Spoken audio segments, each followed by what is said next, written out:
The first thing I heard wasn't my daughter's voice. It was thunder, loud enough that the phone crackled. Then a stranger said, "Ma'am, are you Lily's mother?"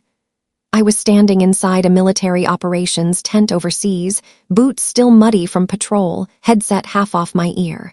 "Yes," I answered automatically. A pause, wind roared through the receiver. "She's safe now," the woman continued carefully, "but we found her outside alone during the storm." My brain stalled. Outside? "What do you mean outside?" I asked. Another crack of thunder. "She said her grandparents locked the door." The words didn't register at first. My training kicked in before my emotions did. Heart rate slowed. Breathing steady. Information first. Reaction later. "Who are you?" I asked. "Neighbor, my name's Carol Jensen. I live across the street. She knocked on my porch soaked through, no coat, no shoes." Behind her voice, I heard Lily crying softly. Small, controlled. The way she cried when she was trying not to be trouble. My hands tightened around the phone. "When did this happen?" "About 20 minutes ago. Your parents told her she wasn't allowed back inside." Lightning flashed outside my tent at the same moment thunder exploded through the call. And something inside me went completely still, because my parents were supposed to be protecting her, not punishing her, and Lily never lied about fear. The neighbor kept talking. "She said she was bad," Carol added gently. "But honestly, she looked terrified, not guilty." Bad? Bad for what? My parents hadn't contacted me. No message. No emergency call. Nothing. Military protocol allowed limited personal calls during deployment, and they knew that. If something serious happened, they were supposed to notify command. Instead, a stranger called me. Why? Why was my daughter alone in a thunderstorm? Why hadn't my parents reached out? And why did Lily believe she deserved it? That last question bothered me most. Before I go further, I want to ask you something.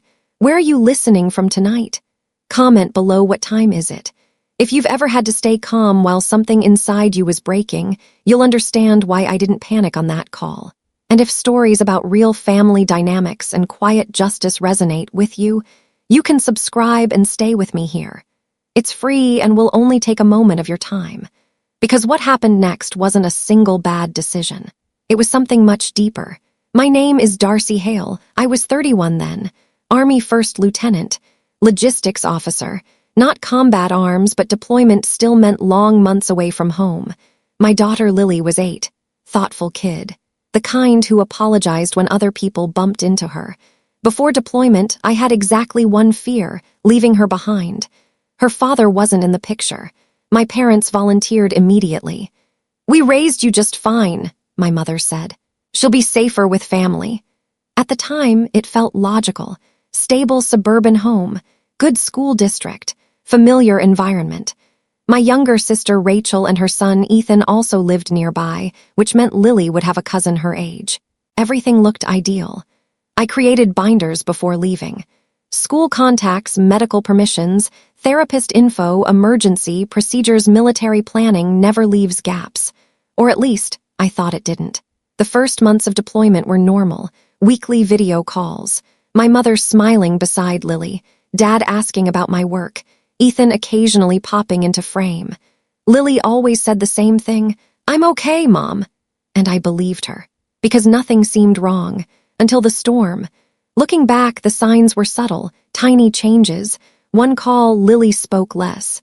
Another time, she hesitated before answering questions. I asked my mom privately. "She's adjusting," Mom said. "Kids get emotional," Dad added jokingly. "She needs discipline sometimes." I didn't question it then. Military life teaches you to compartmentalize worry, but one moment lingered. 3 weeks before the storm, Lily whispered during a call, "Mom, when are you coming home?" "Soon," I said. She nodded but didn't smile. That should have told me something. Instead, I reassured myself. She was just missing me. I didn't realize she might have been asking for rescue. Back inside the operations tent, I asked Carol Jensen to put Lily on the phone. Soft rustling. Then my daughter's voice. "Hi, Mommy." Small, controlled. Military training teaches you to assess emotional tone instantly. She wasn't hysterical. She was careful, like she was afraid of saying the wrong thing. "Are you hurt?" I asked. "No. Are you cold?" "A little." Pause. "What happened, Lily?" Long silence. Thunder again. Then she whispered, "I made Ethan mad." That answer didn't make sense. "What do you mean?" "He told Grandma I broke his tablet." "Did you?" "No," she said quickly, then softer. "But Grandma said lying is worse." My stomach tightened. "What did Grandpa say?" "He said I needed consequences." I closed my eyes briefly. "What consequence?" Another pause. "They told me to think outside until I told the truth." The words landed without emotion, which made them worse. "How long were you outside?" "I don't know."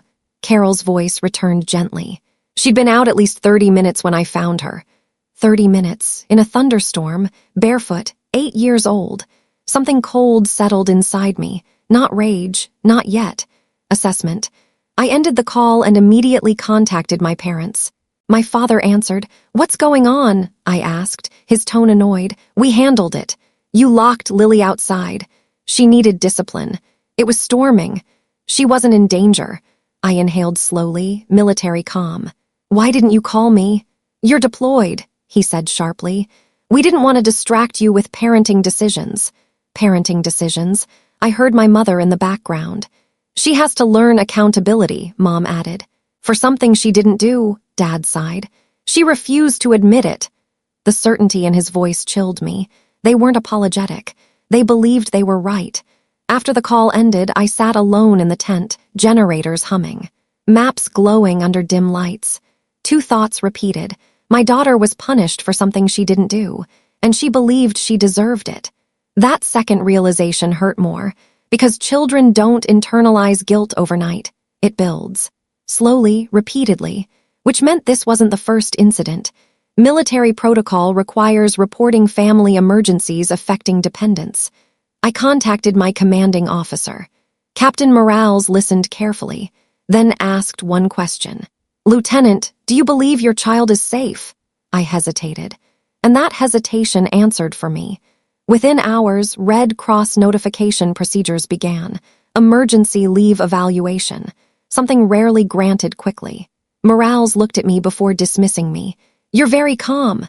"I'm gathering information, sir," he nodded knowingly. "Just remember, calm doesn't mean passive."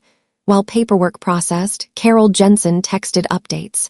She sent a photo, Lily wrapped in a blanket on her couch, hair still damp, red marks on her feet from gravel. I stared at the image longer than I expected.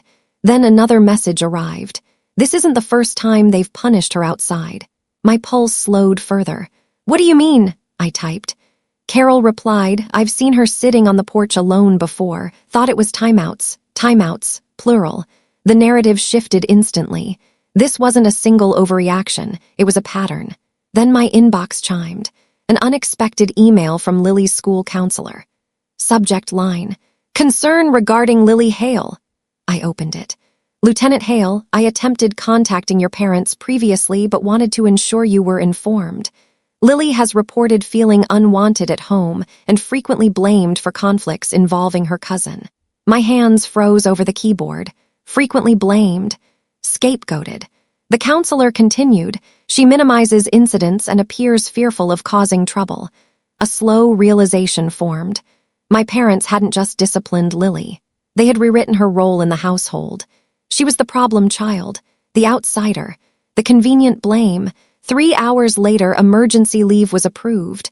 I packed silently. No anger, no panic, just mission focus. Because military training teaches one thing above all. When protection fails, you become protection. As I boarded the transport flight home, another message arrived from Carol. "Your sister came by tonight." I overheard arguing. Ethan admitted something. I stared at the screen. "What did he admit?" I typed. Her reply came seconds later. He said Lily didn't break the tablet. He told the lie because he was mad she wouldn't let him cheat during homework. The cabin lights dimmed, engines roared, and for the first time since the storm, anger finally arrived. Quiet, controlled, strategic, because now I understood my daughter wasn't punished for behavior. She was sacrificed for family convenience. And when I landed, everything was going to change. I landed just after sunrise. Jet lag, 20 hours awake, uniform still creased from travel, none of it mattered. What mattered was this. My parents didn't know I was coming. I hadn't warned them. Military training teaches surprise isn't aggression. It's information control. The taxi pulled into their quiet suburban street just as morning clouds cleared from the storm that had passed 2 nights earlier.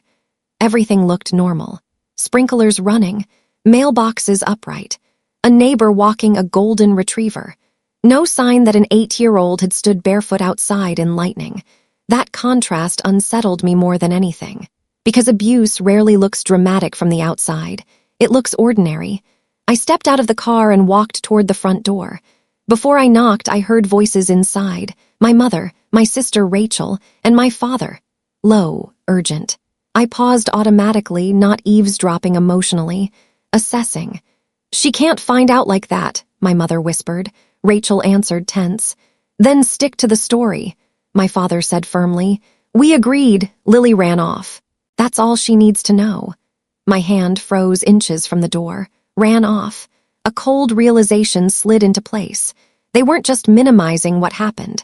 They had already coordinated a version of reality. Why would they need a story? If they believed they'd done nothing wrong, why rehearse explanations? And why lie before I even asked a question? Another thought followed quickly. How many times had Lily been blamed while adults quietly protected each other? I knocked. The conversation inside stopped instantly. Footsteps approached. Door opened. My mother's smile appeared and disappeared just as fast. "Darcy, you didn't tell us you were coming home." Her surprise was real. Fear followed right behind it. I stepped inside. The house smelled like coffee and lemon cleaner. Normal, too normal. My father stood near the kitchen island, arms crossed. Rachel sat stiffly at the table. No Lily. "Where is she?" I asked. My mother answered too quickly. "Oh, she's at school." I nodded once, then asked calmly, "What happened during the storm?" A glance passed between them. My father spoke first. "She ran off." There it was, delivered smoothly, practiced. "She got upset," he continued. "Storm started, she panicked, left the house without telling us." Rachel added softly, "We were worried sick." I watched their faces carefully. Military interrogation training isn't about intimidation. It's about inconsistencies. No one asked how I knew about the storm. No one asked why I came home. They assumed control of the narrative immediately. That told me everything. I set my bag down slowly. "She knocked on a neighbor's door," I said. My mother blinked. "Yes, after she ran off. She said you locked her outside." My father's expression hardened. "She misunderstood discipline." Rachel jumped in quickly. "Kids exaggerate when they're embarrassed." I stayed calm. "What exactly did she do wrong?" Silence. My father answered carefully. "She broke Ethan's tablet and refused to admit it." I nodded slightly. "And your solution was?" "A consequence," he said.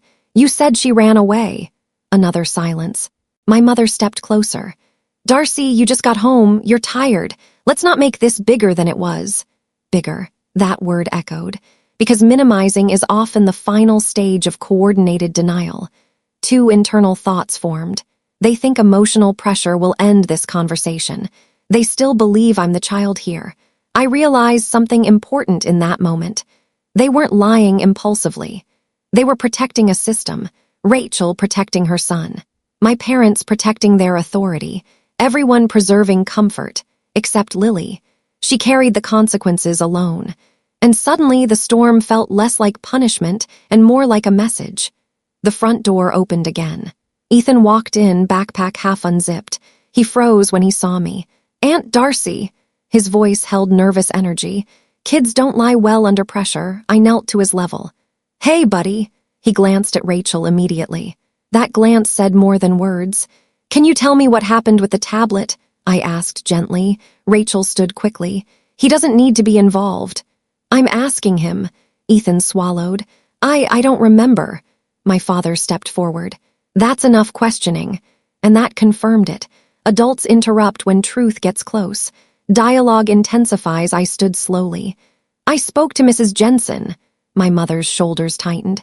"She said Lily didn't run away." No response. "I also received an email from the school counselor." Rachel's face drained of color. "What email?" she asked. "One documenting ongoing concerns." My father's tone turned sharp. "You went behind our backs." I almost smiled. because the accusation itself revealed priority, not Lily's safety, their authority. "I'm gathering information," I said calmly, military tone, neutral, unmovable. I went upstairs to Lily's room. Her suitcase sat partially packed, clothes folded too neatly, drawings stacked carefully beside the bed. One caught my attention. A crayon picture, 2 houses, one labeled home, the other labeled Grandma's house. Above Grandma's house she had drawn rain, and herself standing outside. I sat on the bed slowly. Second drawing underneath, a list written in careful handwriting. "Things to do so nobody gets mad. Don't argue, say sorry first, let Ethan win, be quiet." My chest tightened. This wasn't one punishment, this was conditioning. Carol Jensen arrived that afternoon after I texted her. She stepped inside cautiously, clearly uncomfortable. "I don't want to cause trouble," she said. "You're not," I replied. My parents sat rigid across the room. Carol took a breath. "I saw Lily outside before the storm too, several times, sitting alone, crying once." My mother interrupted sharply. "That's exaggerated." Carol shook her head gently. "No, ma'am, I watched carefully after the first time because it worried me." Rachel crossed her arms. "You're misinterpreting family discipline."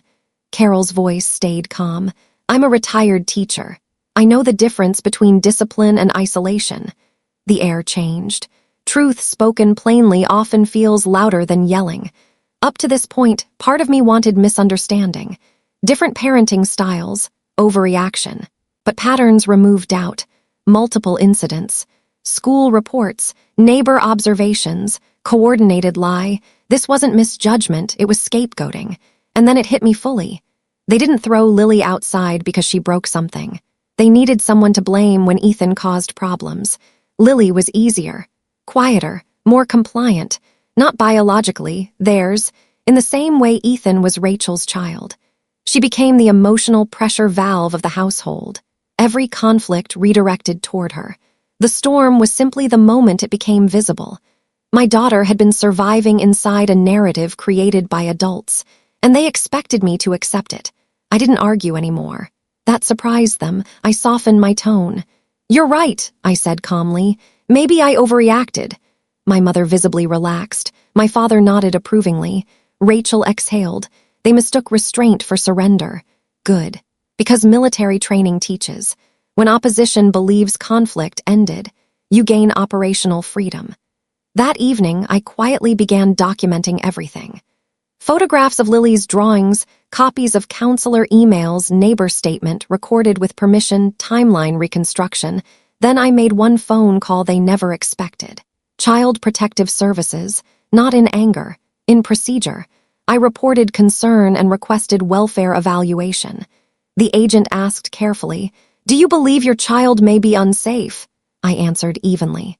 "Yes." The next morning CPS scheduled a visit. I informed my parents casually over breakfast. Their reaction was immediate. "You called CPS?" my father said, stunned. My mother's voice trembled with outrage. "How could you do that to us?" Rachel stood abruptly. "You're destroying this family." I remained calm. "No, I'm protecting my child." My father's tone dropped cold.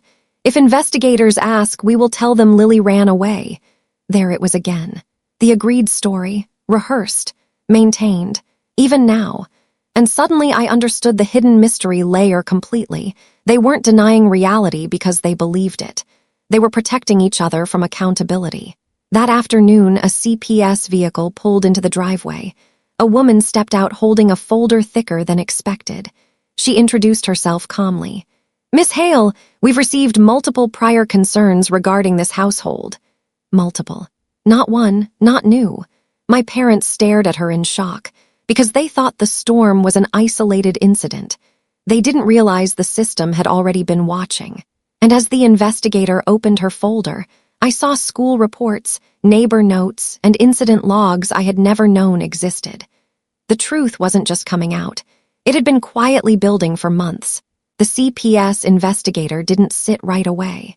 She stood in the living room, flipping slowly through her folder, while my parents watched her like she was a problem that might disappear if ignored long enough.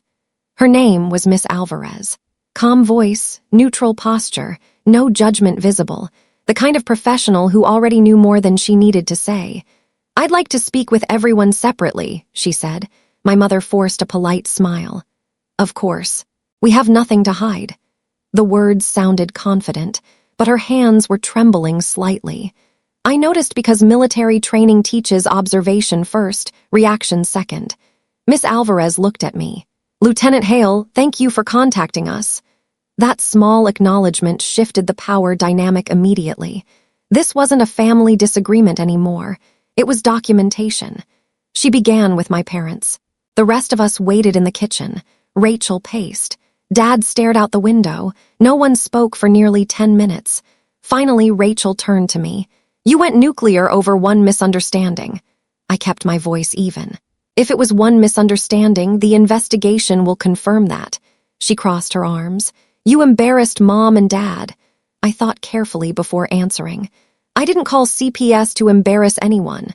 "Then why?" I met her eyes. "To understand why my daughter thought being thrown into a storm was her fault."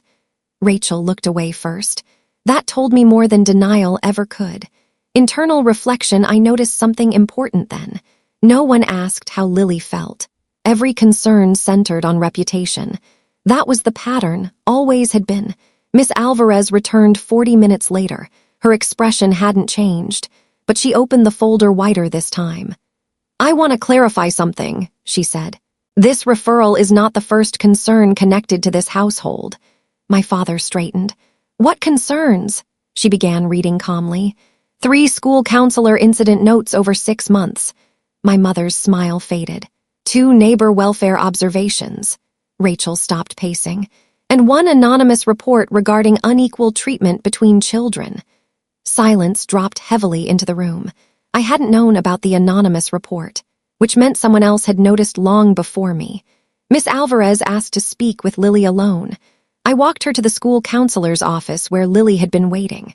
My daughter looked small sitting in the chair, but when she saw me, relief crossed her face instantly.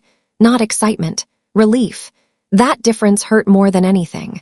Before leaving the room, Miss Alvarez said gently, "We're just going to talk, Lily. You're not in trouble." Lily nodded automatically. The automatic obedience confirmed everything. I sat in the hallway alone, school bells ringing faintly, children laughing somewhere down the corridor, normal life continuing while mine felt suspended. 2 thoughts circled quietly. What if I missed signs earlier? How long had she been surviving alone? Military missions teach responsibility for outcomes. Motherhood multiplies that weight. While we waited, Ethan arrived with Rachel. He saw the CPS badge immediately. His confidence vanished. Kids feel pressure differently than adults. Adults protect narratives.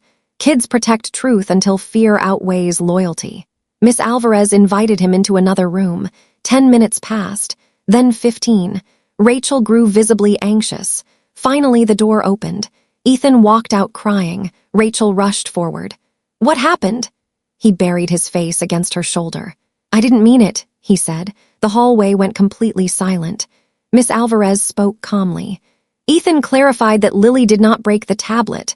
Rachel froze. My father's voice turned sharp. "He's confused." Miss Alvarez didn't react. "He stated he blamed Lily because he was angry she corrected his homework answers." Ethan sobbed harder. "I thought they'd just make her say sorry." That sentence landed like a physical impact. Because children reveal intent adults hide, he never expected punishment. He expected convenience. I didn't feel anger toward Ethan. He was a child reacting to a system that rewarded blame. The adults created the environment. The adults enforced it. The adults escalated it into a storm. My mother sat down slowly. "This is getting blown out of proportion," she whispered, but her voice lacked conviction now. Reality had begun replacing narrative. Miss Alvarez turned another page. "There is an additional concern I'd like clarification on." She looked directly at my parents. "Multiple reports indicate Lily was frequently isolated during family conflicts." My father stiffened. "We disciplined both children equally." Miss Alvarez nodded politely. "School observations suggest otherwise." She read aloud. "Lily expresses belief she causes problems even when uninvolved." Another note. Student reports being told she must earn her place in the home. I felt something inside me shift again. That phrase wasn't discipline, it was conditional belonging. Lily hadn't just been punished. She had been made to feel temporary, replaceable. I asked quietly, "Did you ever tell her she had to earn her place here?" My mother avoided my eyes. "We were encouraging responsibility." Rachel added defensively, "She needed structure." I shook my head slowly. "She needed safety." No one argued, because the evidence now spoke louder than family hierarchy. And then the full truth became clear. My parents never saw themselves as cruel. They believed they were correcting imbalance. Ethan was family legacy. Lily was guest child. Subtle difference, massive consequence. Every conflict unconsciously tilted toward protecting Rachel's son. My daughter became emotional collateral, not intentional hatred. Worse, unexamined favoritism. The storm was simply the moment bias crossed into danger. I stopped confronting them entirely. That confused everyone. I became cooperative, calm, professional. Exactly how I operate during military investigations. I provided timelines, emails, photos of Lily's drawings. Carol Jensen submitted a written witness statement. The school counselor added behavioral reports showing Lily's increasing withdrawal. Each piece alone seemed small. Together, they formed undeniable pattern evidence. I didn't need anger. The system builds cases through consistency. And consistency was everywhere. Dialogue with Miss Alvarez later that afternoon, she spoke with me privately. "You've remained remarkably composed," she said. "I'm trained to separate emotion from action." She nodded. "What outcome are you seeking?" I thought carefully. "Safety and truth." She closed the folder gently. "That aligns with our responsibility." Then she added something unexpected. "Your daughter protected your parents during interviews." My chest tightened. "How?" "She minimized events to avoid getting them in trouble." That confirmed my deepest fear. Lily wasn't just mistreated. She was emotionally protecting the people hurting her. That evening, my father confronted me in the kitchen. "You've turned strangers against us." I stirred my coffee slowly. "No. Evidence did that. You could have handled this privately." I met his gaze calmly. "I tried. You chose a story instead." He hesitated. For the first time, uncertainty replaced authority. "We thought you'd believe us," he admitted quietly. That sentence revealed everything. They never expected verification, only obedience. 2 days later, CPS returned with preliminary findings. Everyone gathered in the living room. Miss Alvarez spoke clearly. "Based on collected testimony and documentation, we have substantiated emotional maltreatment and unsafe disciplinary practices." My mother gasped softly. Rachel began crying. My father sat motionless. The words weren't loud, but they changed everything. "This does not constitute criminal intent," Miss Alvarez continued, "but corrective action is required." Then she looked at me. "Immediate custody returns fully to you." I nodded once. Expected. Then she added, "Further recommendations include restricted unsupervised contact pending family counseling." That part shocked them, because consequences had become real. Power shift begins, no shouting followed, no dramatic exit. Just silence, heavy, undeniable silence. The same house that once controlled the narrative now felt smaller, less certain. My parents looked older somehow. Rachel whispered, "We were just trying to help." I answered gently, "I believe you thought that." And that was the truth. Intent didn't erase impact. That night, as I packed Lily's things, she asked quietly, "Are Grandma and Grandpa mad at me?" I knelt beside her. "No," she hesitated. "Did I cause problems?" I shook my head firmly. "No, sweetheart, you told the truth." She nodded slowly, then asked the question that stayed with me longest. "Why didn't anyone believe me before?" I didn't answer immediately, because the real exposure hadn't happened yet. The investigation was only phase 1. What came next would unfold publicly, at a family gathering where the entire extended family finally learned why Lily had been standing alone in a storm. And once the truth reached everyone, the family hierarchy would never recover. 3 weeks after the CPS findings, my mother called. Her voice sounded careful, measured, like someone stepping across thin ice. "We're having Sunday dinner," she said. The whole family will be there. I already knew what this was. Not reconciliation, damage control. Extended family hadn't heard the real story, yet only fragments. Lily ran off. Darcy overreacted. Miscommunication. Narratives travel faster than truth when reputation is threatened. I agreed to come, not emotionally, strategically, because exposure works best when everyone believes they're gathering for something normal. Why invite me after restricted contact recommendations? Why gather cousins, aunts, uncles, and grandparents at once? Two possibilities formed. They wanted public forgiveness before facts spread. They believed family loyalty would overpower documented evidence. Either way, they expected me to stay quiet. They still misunderstood something fundamental about military training. Silence is not surrender. Sometimes it's timing. The house was loud when we arrived. Voices overlapping, dishes clattering, children running through hallways. The same environment where Lily once learned to shrink herself. This time she held my hand tightly. I felt the difference immediately. She wasn't afraid of me leaving anymore. That alone told me we were already winning. My Aunt Karen approached first. "Darcy, we heard there was some misunderstanding." There it was, the rehearsed phrasing. I smiled politely. Yes, there were misunderstandings. I didn't correct her. Not yet. Across the room, my parents watched carefully. Rachel avoided eye contact. Ethan stayed unusually quiet beside her. Everyone sensed tension without knowing why. Perfect conditions for truth. We gathered around the long dining table. 14 people. Plates passed. Conversations layered over each other. Then my father tapped his glass. "I just want to say," he began warmly, "families go through difficult moments. Sometimes stories get exaggerated." Subtle framing, preemptive defense. My mother nodded, adding softly, "We love all our grandchildren equally." Several relatives murmured agreement. Social reinforcement, narrative stabilization. I felt Lily's hand tighten under the table, and I realized something important. This wasn't about revenge anymore. It was about restoring reality for my daughter. I waited until dinner plates were cleared. Timing matters. People listen more when they believe the event is nearly over. I stood calmly. "I'd like to clarify something too," I said. No raised voice, no accusation, just calm presence. The room quieted instantly. "I think some of you were told Lily ran away during a storm."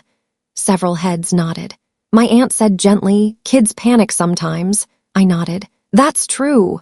Then I placed a folder on the table. Military briefing habit, organized, neutral. "I'd like to share what the investigation actually found." My father's face tightened.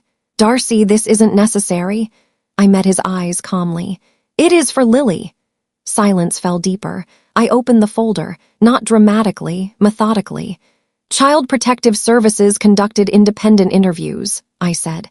"They collected school counselor reports, neighbor testimony, and statements from everyone present." I slid the first document forward.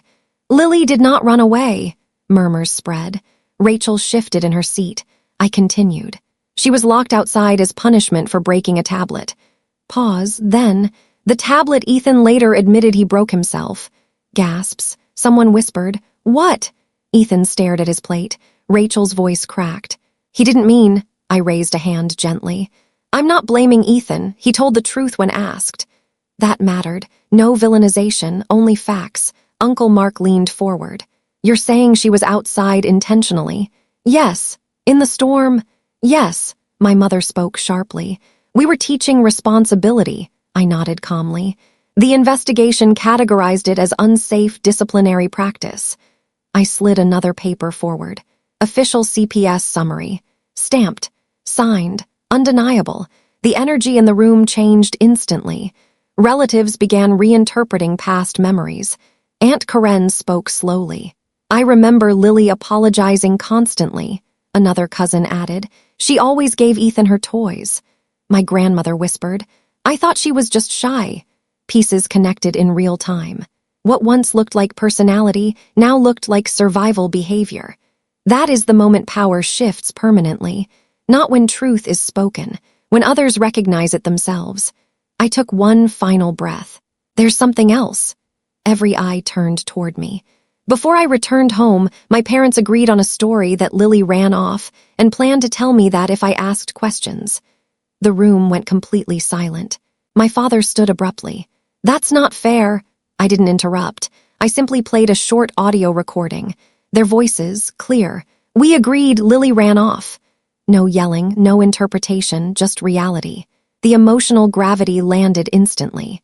My mother began crying. Rachel covered her face. My father sat down slowly, stunned. For the first time, authority left him completely. No argument remained, because exposure wasn't emotional. It was factual, and facts don't escalate, they settle.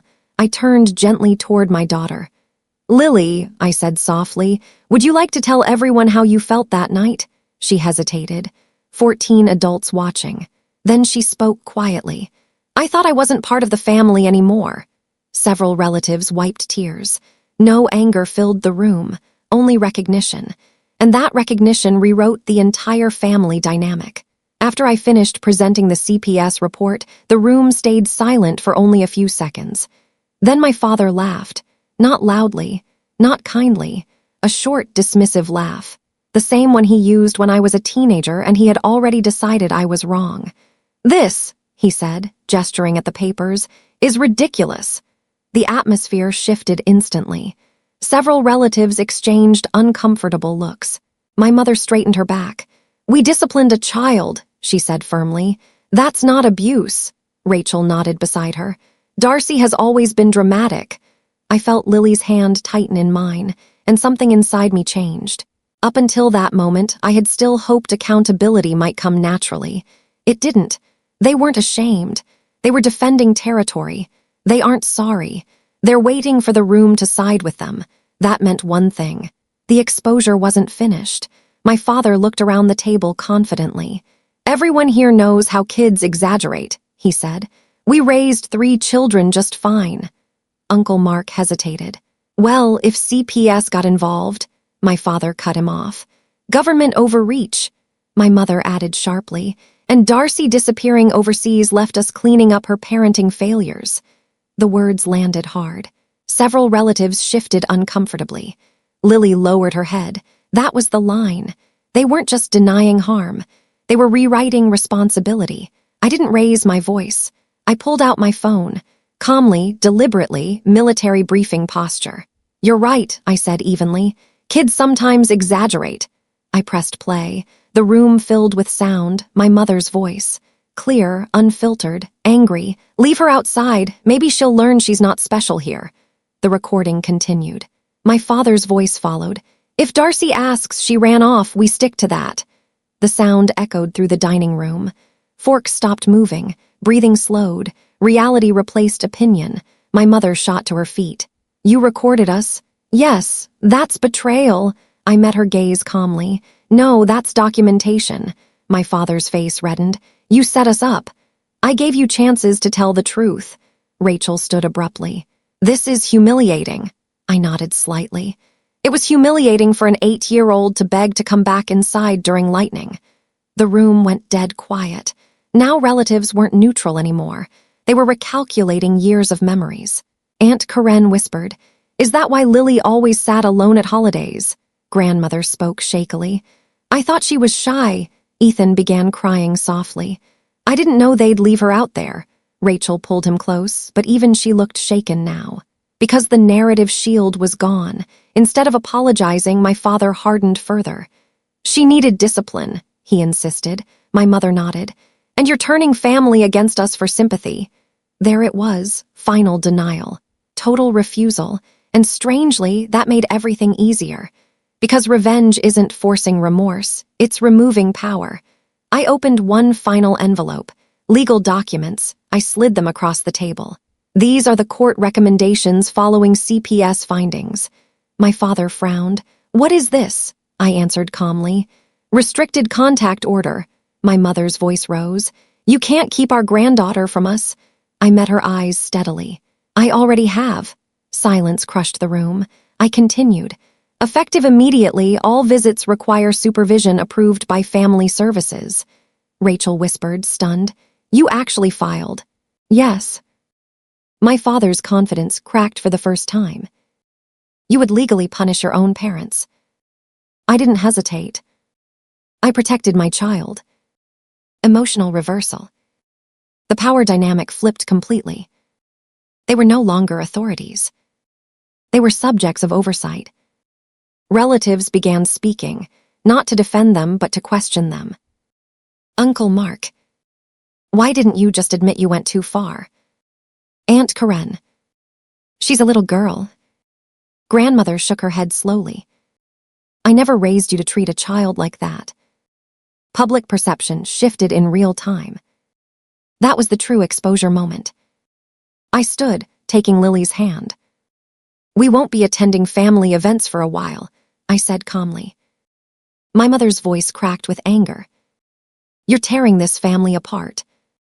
I paused at the doorway. No, I said quietly. The truth did that. Then Lily spoke, unexpectedly. Small voice. Steady. I didn't run away. I was scared and they didn't listen to me and... She got terrified, telling the details like she was imagining the pain all over again. The words echoed through the house. And every person present now understood what that storm really meant. Not discipline. Not misunderstanding. A child abandoned by the people meant to protect her. Oh, my baby, I know love and mommy is here now. I hugged her immediately. Relatives approached Lily individually. Apologies. Soft voices. Changed behavior. My parents didn't argue anymore. My father approached me near the door. I never meant to hurt her. I believed him. Intent and outcome are different things. I know, I said, but she was hurt. He nodded slowly. For the first time, he looked unsure of himself. And that uncertainty was necessary. Growth rarely begins from certainty. Rachel spoke to me outside. I thought Mom and Dad would protect both kids equally, she admitted. They protected familiarity, I answered gently. She cried quietly. I didn't see it. I know. And I meant that too. Sometimes systems continue because nobody examines them closely. As we walked to the car, I heard raised voices inside. Relatives confronting my parents. Questions. Arguments. Accountability they could no longer escape. I didn't need to fight. The system worked. The family saw. The hierarchy collapsed. And for the first time since deployment, I felt operational closure. Lily buckled into her seat and looked at me. Are they mad? I started the engine. Maybe. She thought for a moment, then smiled softly. But they can't lie anymore. I nodded. No, they can't. And that, more than apologies, more than forgiveness, was the victory. Not revenge through anger. Revenge through irreversible truth. Life settled into something quieter. Lily started a new school near my base assignment. She joined an art club. Stopped apologizing constantly. Started laughing louder. Small changes. Huge victories. My parents entered family counseling as required. Contact resumed slowly. Supervised. Intentional. Different. Trust rebuilding one careful step at a time.